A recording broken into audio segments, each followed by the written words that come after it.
মাননীয় মুখ্যমন্ত্ৰীয়ে যি অসমৰ গৃহমন্ত্ৰী তেখেতৰ এখতিয়াৰৰ ভিতৰত থকা এটা বিষয়বস্তু আৰু বিষয়বস্তুটো হৈছে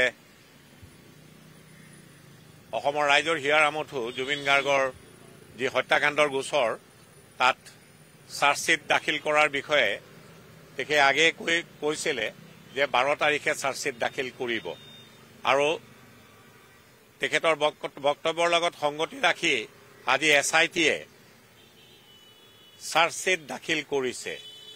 আপোনালোকৰ চতুৰ্থ স্তম্ভৰ জৰিয়তে আমি যি বাতৰি আহিছে আমাৰ হাতলৈ তাৰ পৰা এইটো কথা স্পষ্ট স্বচ্ছ আৰু নিকা যে 4জন ব্যক্তিৰ বিৰুদ্ধে যিসকল ব্যক্তি ইতিমধ্যে একিউজ হিচাপে তেখেতক গ্ৰেপ্তাৰ কৰা হৈছে আৰু তেখেতকৰ 4জন ব্যক্তিৰ বিৰুদ্ধে 103 ধাৰা আৰোপ কৰিছে। 103 BNSৰ ধাৰাটো তাহানিৰ IPC 302 IPC লেখিয়া অৰ্থাৎ মাৰ্ডাৰৰ ধাৰা সন্নিবিষ্ট কৰা হৈছে। সেই ব্যক্তিকেইজন হ'ল শ্যাম কানু মহন্ত, সিদ্ধাৰ্থ শৰ্মা, অমৃত প্ৰভা মহন্ত আৰু শেখৰ জ্যোতি গোস্বামী। এই 4জন ব্যক্তিৰ বিৰুদ্ধে চতুৰ্থ স্তম্ভৰ জৰিয়তে আমি যি খবৰ পাইছো যে তেখেতৰ বিৰুদ্ধে 103 এই চাৰ্জশ্বিটখনত আৰোপ লগাইছে।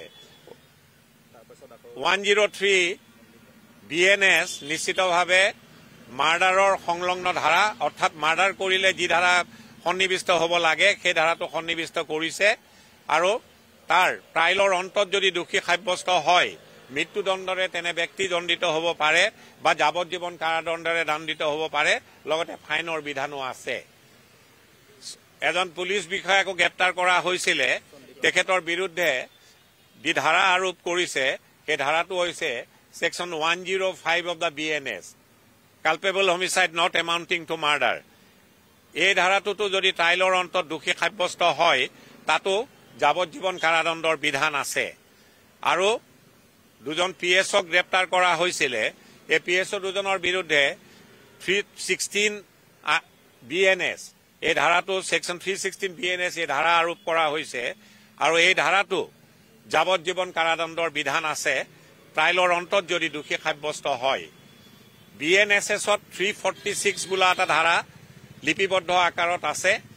Intention of the legislature was clear যে 346ত লিপিবদ্ধ আকাৰত এই ধাৰাটোত কোৱা হৈছে যে গুৰুত্বপূৰ্ণ গোচৰ এনেধৰণৰ গোচৰবিলাকৰ যি দৈনন্দিন ট্ৰাইল প্ৰক্ৰিয়া সেইটো দৈনন্দিন ভিত্তিত হ'ব লাগে আৰু এনে গোচৰত সাধাৰণতে এডজনমেণ্ট বিচাৰিলে ডিফেন্সেই হওক বা প্ৰচিকিউশ্যনেই হওক এডজনমেণ্ট সাধাৰণতে দিয়াটো কাম্য নহয় বুলি এই ধাৰাটোত সন্নিবিষ্ট হৈ আছে।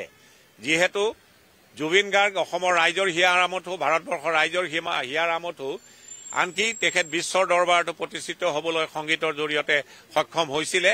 আজি চাৰ্জশ্বিট দাখিল কৰিলে আৰু আৰক্ষীৰ আওতাৰ পৰা নিশ্চিতভাৱে আজিৰ তাৰিখৰ পৰা বিচাৰৰ প্ৰক্ৰিয়া আদালতমুখী হ'ল আৰু আদালতে নিশ্চিতভাৱে অসমৰ ৰাইজে যি জাষ্টিছ ফৰ জুবিন কৈ আহিছে নিশ্চিতভাৱে আইনে আদালতে তাক আইনৰ সুব্যৱহাৰৰ জৰিয়তে তাক দিবলৈ সক্ষম হ'ব বুলি আমি সকলো অসমৰ জনসাধাৰণ আশাবাদী। চক যিহেতু এই চাৰ্জশ্বিটখন অতি বৃহৎকায় ইয়াত নিশ্চিতভাৱে প্ৰতিজন ভাৰতীয় নাগৰিকে চাৰ্জশ্বিটৰ প্ৰতিলিপিৰ বাবে আবেদন কৰিব পাৰিব। পাৰাততো কোনো বাধা থাকিব নোৱাৰে। খালি বিধান আছে যি বিধানৰ জৰিয়তে এই চাৰ্জশ্বিটৰ কপি ব্যক্তিয়ে বিচাৰিলে তেওঁক দিব পৰা যায় নে নাযায় তাৰ প্ৰতিলিপি এই বিধানত লিপিবদ্ধ আকাৰত আছে। Guwahati high court criminal rules and order তাত লিপিবদ্ধ আকাৰত আছে যে এজন ব্যক্তি তেওঁ যদি এই গোচৰটোৰ লগত কোনো সম্পৰ্কই নাই তেনেহলে তেওঁক কপি দিয়াৰ পৰা যি জুডিচিয়েল অফিচাৰৰ এখতিয়াৰৰ ভিতৰত এই কপি দিয়াৰ দায়িত্বটো আছে বা তেওঁ তাৰ তত্বাৱধান কৰে।